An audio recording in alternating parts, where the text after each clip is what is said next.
नमस्कार, मैं कंचन शर्मा और आप देख रहे हैं इंडिया वॉइस। आज का अखबार क्या कहता है, कौन कौन सी खबरें हैं जो सुर्खियों में बनी रहेंगी, कौन कौन सी ऐसी खबरें हैं जिन पर आपको आज पूरे दिन में अपडेट मिलती रहेगी, कल क्या कुछ हुआ, सब पर एक नजर डालेंगे।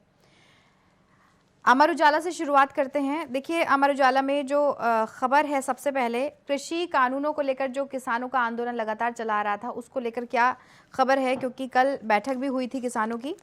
इसमें अमर उजाला ने लिखा है कि किसान आंदोलन मुकदमों की वापसी तक जारी रहेगा। कृषि कानून वापसी विधेयक संसद में पास होने के बाद में संयुक्त किसान मोर्चा की शनिवार को बैठक हुई, यानी कल बैठक हुई थी और इसी बैठक में आंदोलनकारियों ने दो टूक कह दिया है कि एमएसपी गारंटी समेत जो अन्य मांगे हैं उन पर उनको लिखित आश्वासन मिलने तक उनकी घर वापसी नहीं होगी। यानी एमएसपी को लेकर के और भी जो दूसरी मांगे हैं उनको लेकर के जब तक उनको आश्वासन लिखित में नहीं मिल जाता है तब तक वो घर वापस नहीं जाएंगे। आंदोलन ऐसे ही निरंतर चलता रहेगा। किसानों की क्या मांगे हैं, पहले दिन से ही लगातार इस पर बताया जा रहा है कि उनकी क्या मांगे हैं। एक नजर और डाल लेते हैं। देखिए, एमएसपी पर गारंटी कानून, किसानों को मुआवजा, शहीद किसानों के स्मारक के लिए जमीन और साथ ही साथ जो लखीमपुर खीरी मामला था उसमें आरोपियों की गिरफ्तारी व जो केंद्रीय मंत्रिमंडल से गृह राज्य मंत्री हैं अजय मिश्र टेनी, उनकी बर्खास्तगी को लेकर के लगातार किसानों की तरफ से मांग उठाई जा रही है। तो इसमें किसानों की तरफ से कहा जा रहा है कि उनकी मांगों को पूरा किया जाए। जब तक उनकी मांगों को पूरा नहीं किया जाएगा तब तक उनकी जो घर वापसी है वो नहीं होगी। वहीं दूसरी खबर इसी में अमर उजाला जो लिखता है वो है, अमेठी में बनेंगे 300 मीटर लक्ष्य वाली AK-203। केंद्र सरकार ने मंजूरी दी कि इंसास की जगह लेंगे हल्के वजन की आधुनिक असॉल्ट राइफलें। AK-203 राइफल क्या है, इसमें इसकी भी जानकारी दी है। देखिए, ये है, पहले ये बता देते हैं कि क्या खबर क्या है। ये उत्तर प्रदेश स्थित अमेठी के कोरवा में रूस के सहयोग से 300 मीटर तक लक्ष्य भेदने में सक्षम 5 लाख AK-203 असॉल्ट राइफलों का निर्माण किया जाएगा और इसमें केंद्र सरकार ने शनिवार को यानी कल इसके निर्माण की योजना को मंजूरी भी दे दी है। अब AK-203 राइफल क्या है वो इसमें लिखा हुआ है, इस श्रेणी की जो दूसरी राइफलों से अधिक मारक क्षमता है।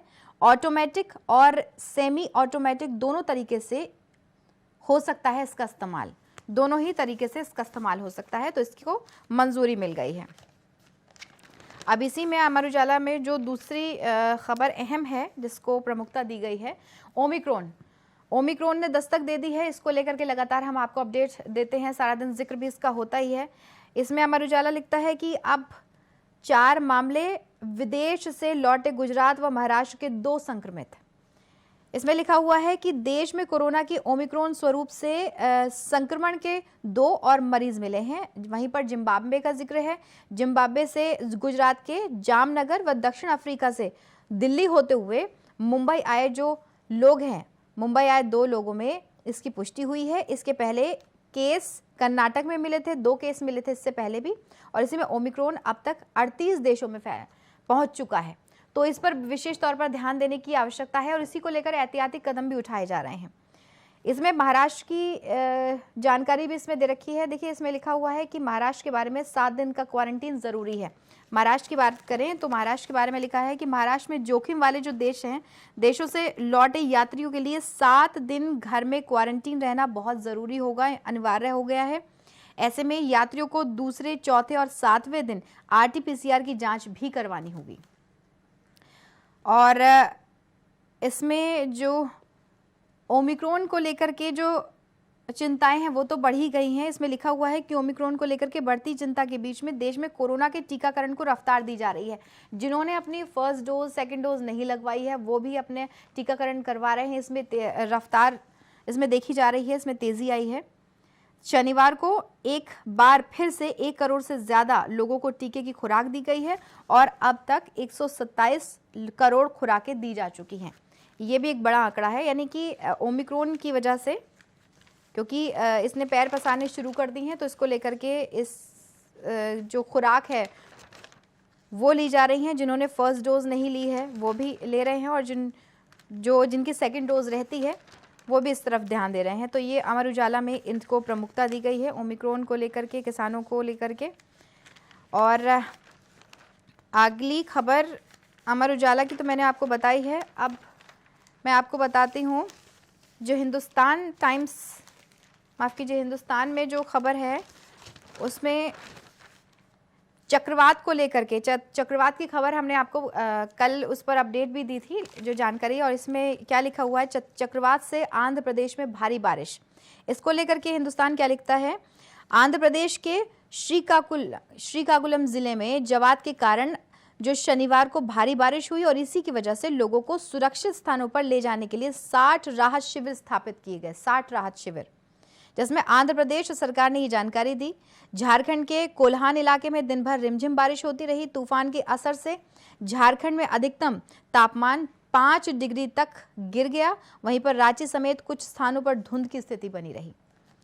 वहीं पर केंद्रीय मंत्री ने इसको लेकर के कहा है कि तैयारियों की समीक्षा की है। अलर्ट और यूजीसी और इसका असर कितना देखा गया है, इसमें भी उसकी जानकारी इसमें दी है कि यूजीसी और नेट की जो परीक्षाएं हैं उनको स्थगित करना पड़ा है, तो ये उसका असर देखा गया। वहीं पर पर्यटकों से जो समुद्री तट है उनसे दूर रहने का आग्रह किया गया। इसको लेकर के लगातार अपडेट भी आपको दी जाती रही है, कल भी दी गई थी, आज भी आप इसमें जानकारी हम आपको देते रहेंगे समय के अनुसार। चक्रवात जवाद के ओडिशा आंध्र प्रदेश तटों की ओर बढ़ने वाले पश्चिम बंगाल सरकार ने शनिवार को दक्षिण 24 परगना और पूर्व मेदिनीपुर जिलों से हजारों लोगों को सुरक्षित स्थानों पर पहुंचाया था। और पर्यटकों की बात करें तो पर्यटकों से समुद्री तटों से दूर रहने का आग्रह किया था। वहीं पर 2 दशक में आपको इसमें यह भी दिया है कि 2 दशक में ओडिशा ने 10 चक्रवातों का सामना किया है। अब तक कितने चक्रवातों का सामना ओडिशा कर चुका है, इसका ब्यौरा इसमें दे रखा है। ओडिशा के आपदा प्रबंधन प्राधिकरण के रिकॉर्ड में कहा गया है कि राज्य ने 22 साल की अवधि में आसन जवाद सहित जो 10 चक्रवात है उनका सामना किया है अब तक, और ऐसी आपदाओं की आवृत्ति बढ़ रही है। वहीं पर वर्ष 1999 की बात करें तो वर्ष 1999 के महाचक्रवात की यादें अभी भी ताज़ा हैं, जिसकी हवाओं की गति का मौसम विज्ञान केंद्र भुवनेश्वर में ठीक से पता नहीं लगाया जा सका था। तो ये इसके बारे में जानकारी दी हुई है। वहीं पर इसी में लिखा हुआ है चक्रवात को लेकर कि भारतीय मौसम विज्ञान विभाग ने कहा है कि चक्रवाती तूफान जवाद शनिवार को कमजोर होकर हालांकि एक गहरे दबाव में बदल गया था और रविवार को पुरी पहुंचने तक इसके और भी कमजोर पड़ने की संभावना है। तो ये कहीं ना कहीं राहत की खबर है, और इसमें जो भी अपडेट होगी आज सारा दिन वो हम आपको लगातार देते रहेंगे, इस पर हमारी नज़र बनी रहेगी। वहीं पर हिंदुस्तान में ही इसमें किसानों को लेकर लिखा हुआ है, किसानों ने केंद्र से वार्ता को समिति बनाई और आंदोलन अभी जारी रखेंगे, ऐसा उनका कहना है। इसमें भी यही कहा है कि हरियाणा यूपी तैयार है।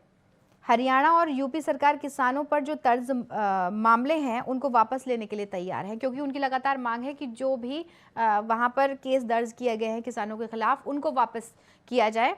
तो उसमें दिया हुआ है कि हरियाणा और यूपी सरकार किसानों पर जो दर्ज मामले हैं उसके लिए तैयार है वापस लेने के लिए। इस प्रकार से अलग अलग वार्ता से हल नहीं निकलने वाला है, इसलिए शनिवार को मोर्चा ने वार्ता के लिए समिति का गठन किया और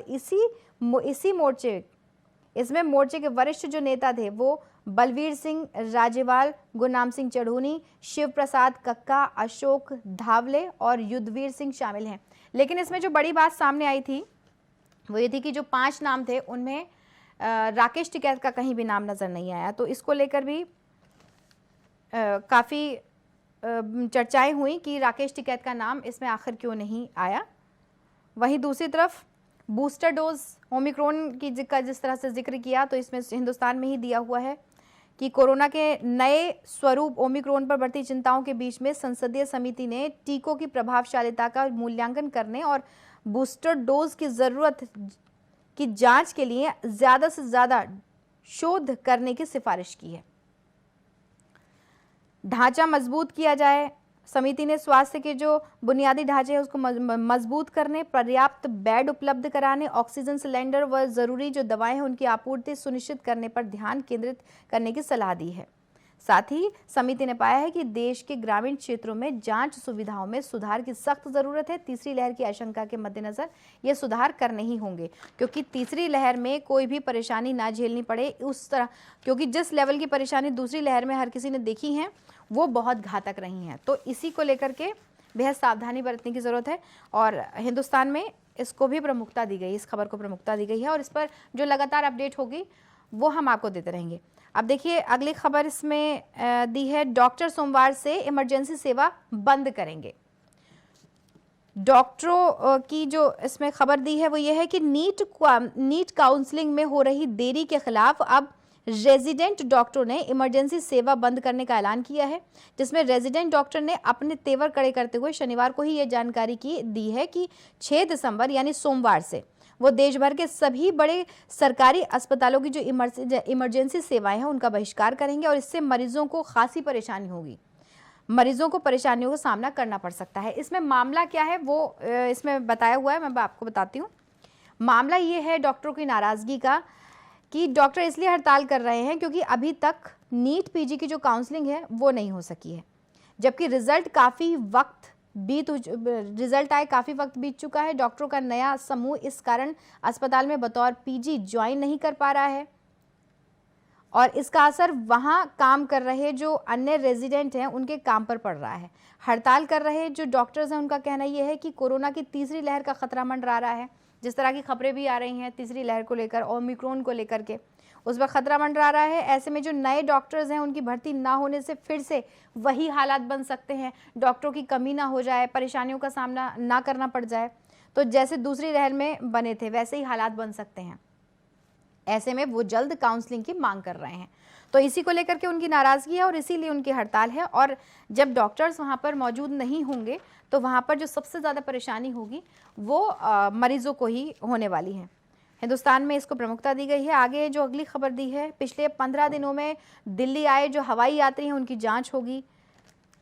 देखिए आवाजाही में और अब ख़ास तौर पर मास्क, सैनिटाइज़र, क्योंकि कोरोना के टाइम पर जो भी हमने एहतियाती कदम उठाए थे उनको फिर से दोहराना बहुत ज़रूरी है और इसमें दिया हुआ है दिल्ली हवाई अड्डे पर बीते 15 दिनों में आए जो उन यात्रियों की जांच की जाएगी जो दिल्ली के ही रहने वाले हैं। जांच के लिए दिल्ली सरकार एक बार फिर से जो ट्रैकिंग है, टेस्टिंग और ट्रीटमेंट, इसकी योजना शुरू करने जा रही है। ये फिर से क्या ये योजना है? साल 2020 में जब पहली बार कोरोना में भारत में दस्तक दी थी तब दिल्ली सरकार ने ट्रैकिंग, टेस्टिंग और ट्रीटमेंट योजना शुरू की थी और इसी के तहत घर घर जाकर लोगों की जाँच की गई थी और इसके बाद में कोरोना मरीजों को इलाज मुहैया करवाया जा रहा था। इसी प्रकार की योजना है जो सरकार अब फिर से शुरू करने जा रही है, क्योंकि ओमिक्रॉन का जिस तरह से मैंने बताया कि ओमिक्रॉन का ख़तरा, और अखबार में भी दिया है, न्यूज़ आप रोज़ देखते ही हैं, तो जो ओमिक्रॉन का ख़तरा है उसको लेकर, उसके मद्देनज़र ये फिर से शुरू करने जा रहे हैं, जिससे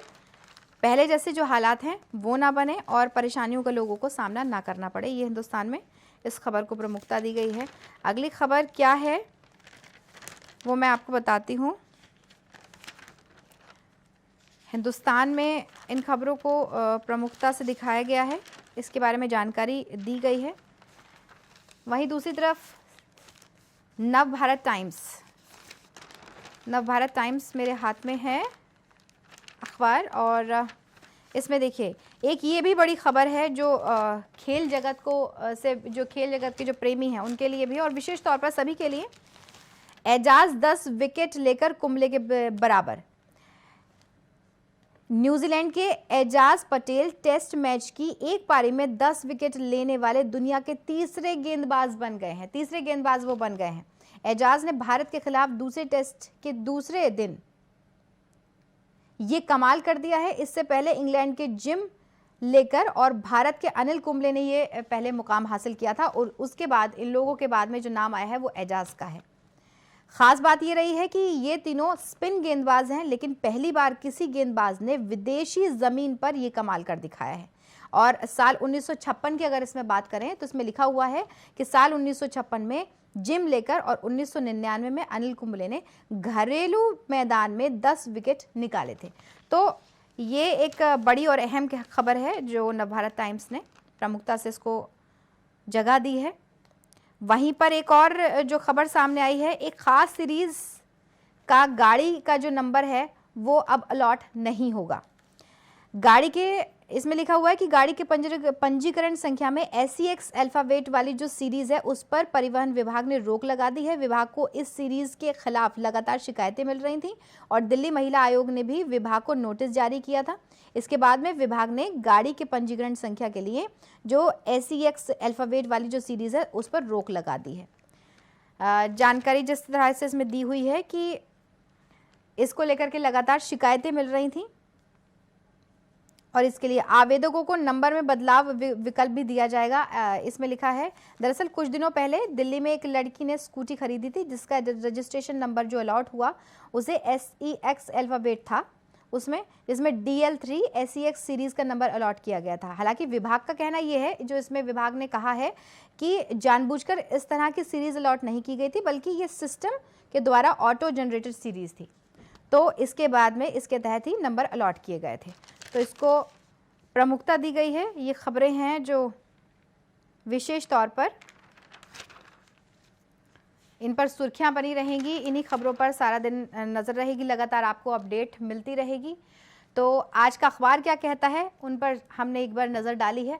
कल फिर से आपको इसी वक्त इसी जगह पर हम मिलेंगे और जो खबरों की सुर्खियां हैं वो आपको बताएंगे। आप इंडिया वॉइस के साथ लगातार जुड़े रहिए। नमस्कार।